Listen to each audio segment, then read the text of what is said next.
So the January transfer window around Newcastle was slated to be one of the most hotly anticipated transfer windows that any club has ever had in the history of football. How are they doing? Wow, should we expect a raft of stuff to happen in the next 3 days? I'm delighted to say Craig Hope is on the line, the Daily Mail North East football correspondent. Craig, good morning to you. How are you getting on?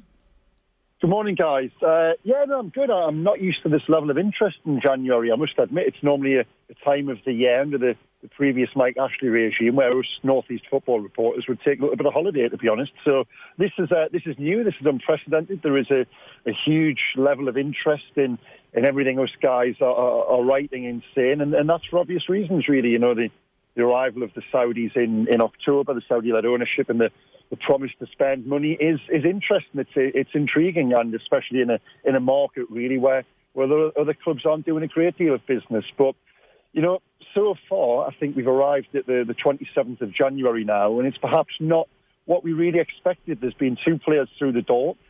Kieran Trippier, who was done very early, and listen, Kieran Trippier is a good sign if you can sign a current England national for £12 million and on a wage packet which isn't going to bust the ceiling or upset the harmony of the dressing room, then you do it. They then brought in Chris Wood as well, which was a release clause, but Chris Wood only really replaced Callum Wilson, who was injured, and if anything, it's probably a little bit of a downgrade on Wilson. So to only really bring in one right back so far is nowhere near enough in terms of what we thought they were going to do and what they have to do.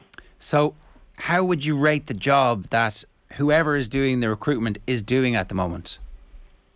Well, I'll reserve judgment until February the 1st. I think that's fair, but that doesn't mean you can't have an opinion on January the 27th. And I certainly expected more so far.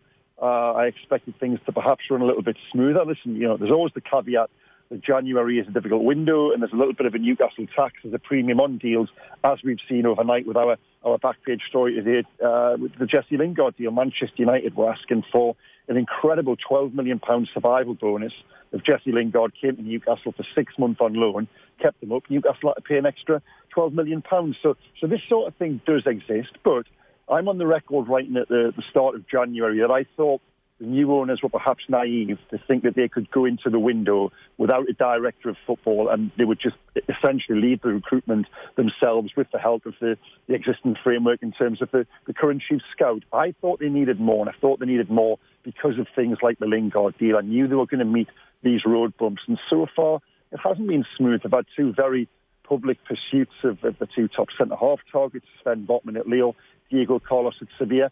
Neither of those deals look like happening, despite being played out in public, and it's all been a little bit messy. But as I say, reserve judgment until February the 1st. One of the saving graces for the owner is they've only had 2 games in January. They managed to take 4 points from 6 from those 2 matches. So, you know, the failure to get players in early hasn't been catastrophic. Now, there are deals bubbling away now. There are 3 live deals which I'll tell you about. Bruno Guimaraes from Lyon, the Brazilian playmaker. There's a £30 million offer in for him. Newcastle were expecting news last night, whether that had been accepted or not. There's a medical provisionally booked in South America. Tomorrow he's playing for Brazil this evening. They're very confident of getting that one done, and I think they need to get that one done. It's the third sort of £30 million plus high-profile pursuit which they've made, and I do think they need that sort of that marquee signing, which sends a message to, in the short term, the rest of the division down the bottom. They're in a relegation fight, but I think longer term it sends a message in terms of their intent and their ambition. The other 2 deals they're trying to do, just quickly, Dan Burn, the centre-half from Brighton, and Mitchell Bakker, the left-back from Leverkusen. Now, a word on the centre-half as well. The owners came in at the start of October. Eddie Howe came in at the start of November. We've known for a long time now that centre-half was the absolute priority. Now, to not deliver on this come the last 3 or 4 days of the window is a concern. That is the one position they have to address. If not, serious questions will be asked. It's funny because you talked about the director of football role. Like, who is actually overseeing the recruitment at the moment? Who's making those phone calls? Who's doing those deals?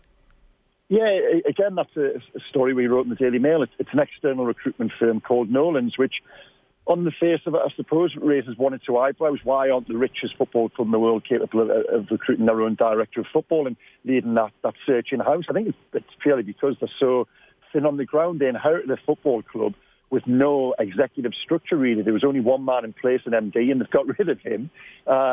So they really do need to bolster themselves with that level of football expertise at boardroom level. They've outsourced the recruitment to a company who they trust in London, who are very well versed in this sort of thing. They've worked for the FA before, Manchester United. They've got a good portfolio. So I suppose you've got to trust them to bring the right man in. But it is an appointment they need quickly, because as you saw Manchester City, they got these sorts of appointments right very quickly early on. The likes of Brian Marwood came in and overseeing it wasn't even a rebuild of a club. It was a complete new build, really. You're starting something from scratch in terms of taking it to a place that's never been before, and that is what we're led to believe the new owners want to do. So those appointments are going to be crucial.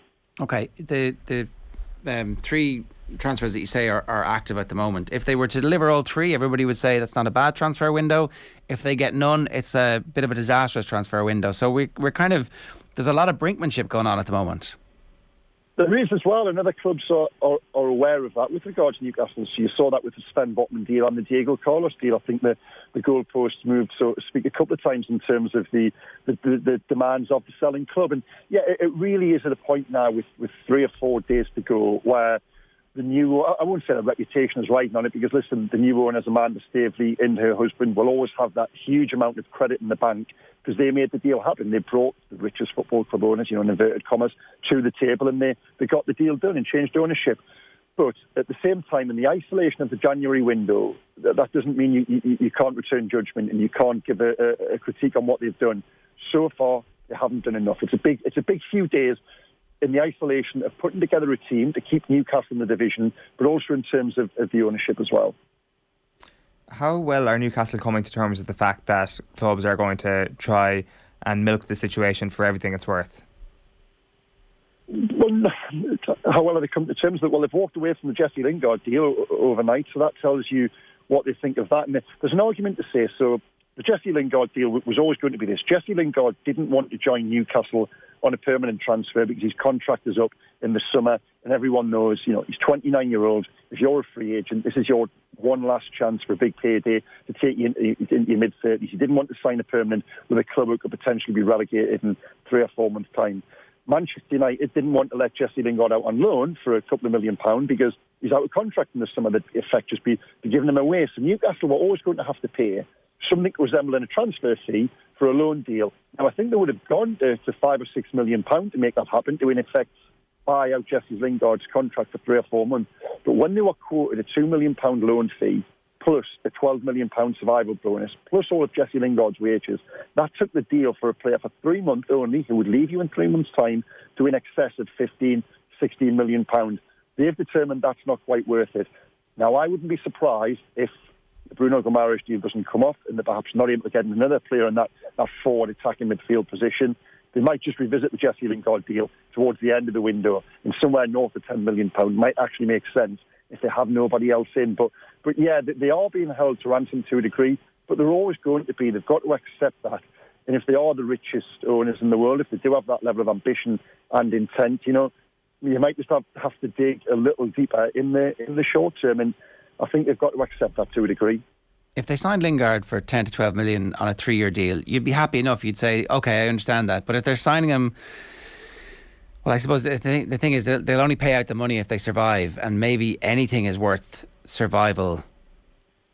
There is that argument as well. It's almost, if you've got to pay a £12 million tax on renewal of £150 million membership of the Premier League, then so be it. But I just think I also think as well, guys, that I don't think they wanted to do that deal yesterday or the day before because it would have sent the wrong message to every other club going into the last 4 or 5 days of the window and knowing that they've got to negotiate these deals. I think if it was seen and it was known that Newcastle were willing to pay £12 million survival bonuses when they are still to negotiate 1 or 2 of their loan deals, I think that wouldn't have been a wise move. I think they've sent out a message by refusing to do that. And I think for now, it's probably a wise choice. But don't be surprised if that one is revisited over the weekend. Is Eddie Howe proving an attractive prospect for would-be players to come and play for? He certainly was for Kieran Trippier. The Kieran Trippier deal was undoubtedly accelerated and aided by the presence of Eddie Howe. Eddie Howe first signed him for Burnley 10 years ago. I'd kept in touch with him. They actually met up in Madrid. Eddie was out watching some training sessions in Madrid last year, and the two of them met up together. So that one was always likely. Eddie was a big pull for Kieran. Listen, if we're being honest, the bigger names, your Bruno Guimaraes, your Brazilian nationals, those on the continent, probably not with regards to Eddie Howe compared to Steven Gerrard, and I think that's fair and understandable. Eddie Howe wasn't capped 100 times by England. There's no shame in that. But I think when players get to work with Eddie Howe, and I think word spreads within the game, I think he is an attraction, absolutely.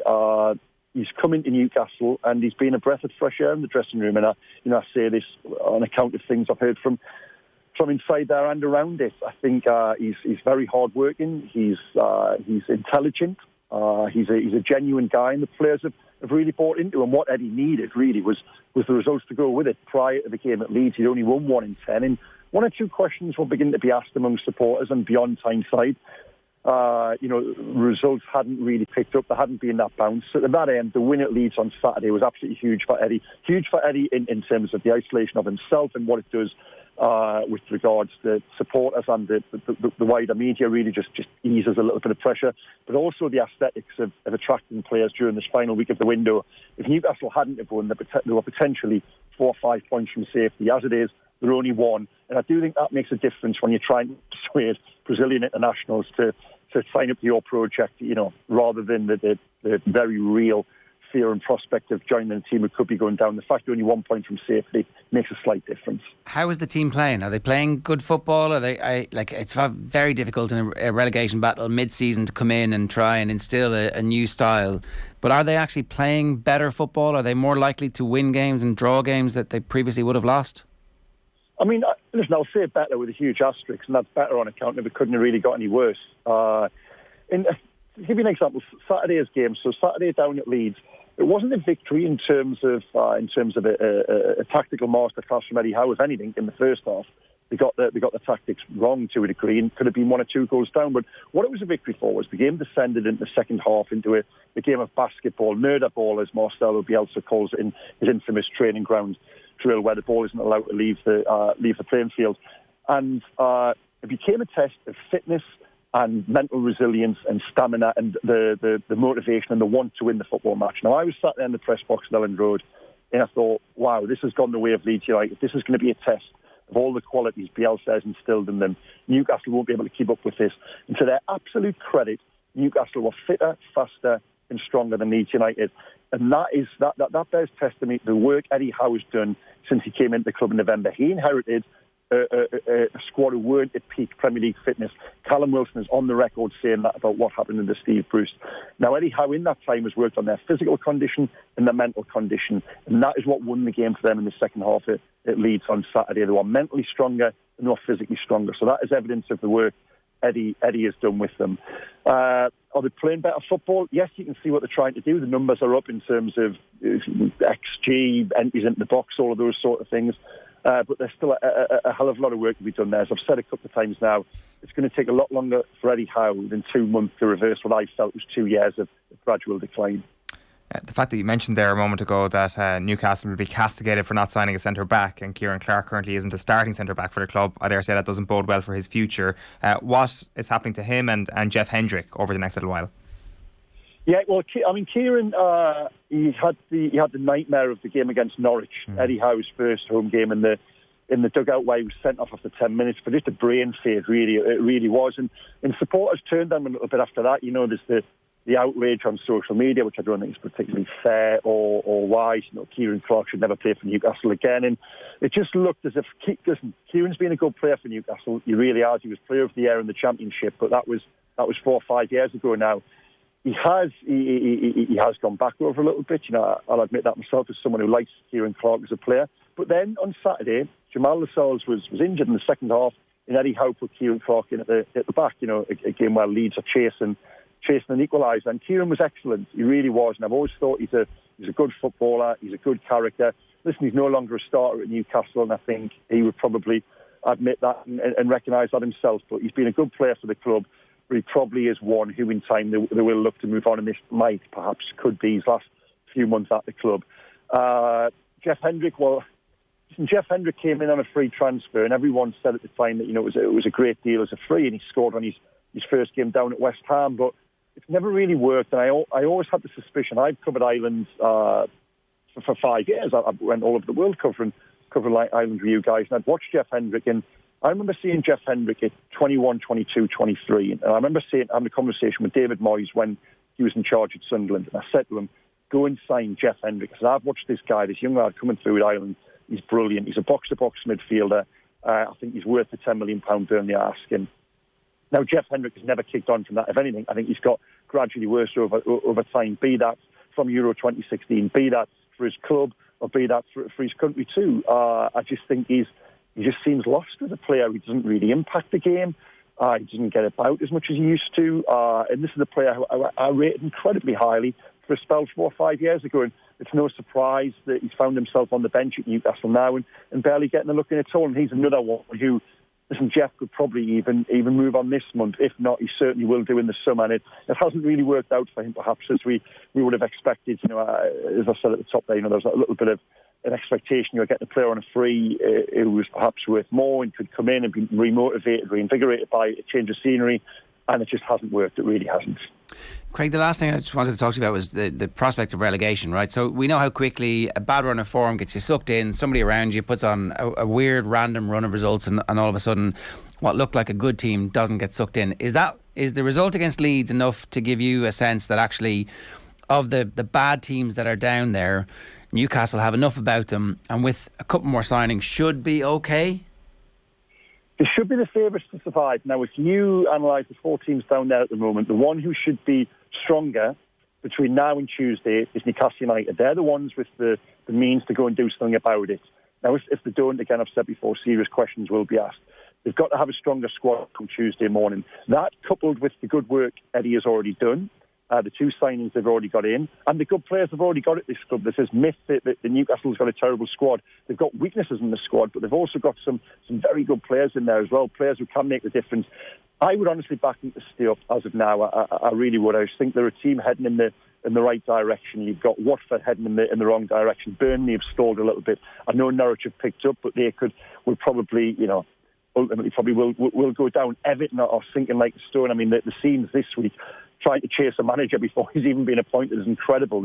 If Newcastle's next game against Everton on a week on Tuesday, if they win that, Newcastle go to win. It's at St James's as well. Newcastle go to within 1 point of Everton, and that would really put them in the mix. So, yeah, listen, I would be backing them to survive this season. I think it's hugely important for the new owners that they do in terms of this summer. They tell us they've got big plans recruitment-wise, earmarked for this summer. Relegation to the Championship would just render all of those plans redundant. So, listen, as a North East football reporter, someone who covers the club, I'm desperately hoping they will stay up. It's a great story. We want to follow this Saudi investment, the new ownership, where it's going to go.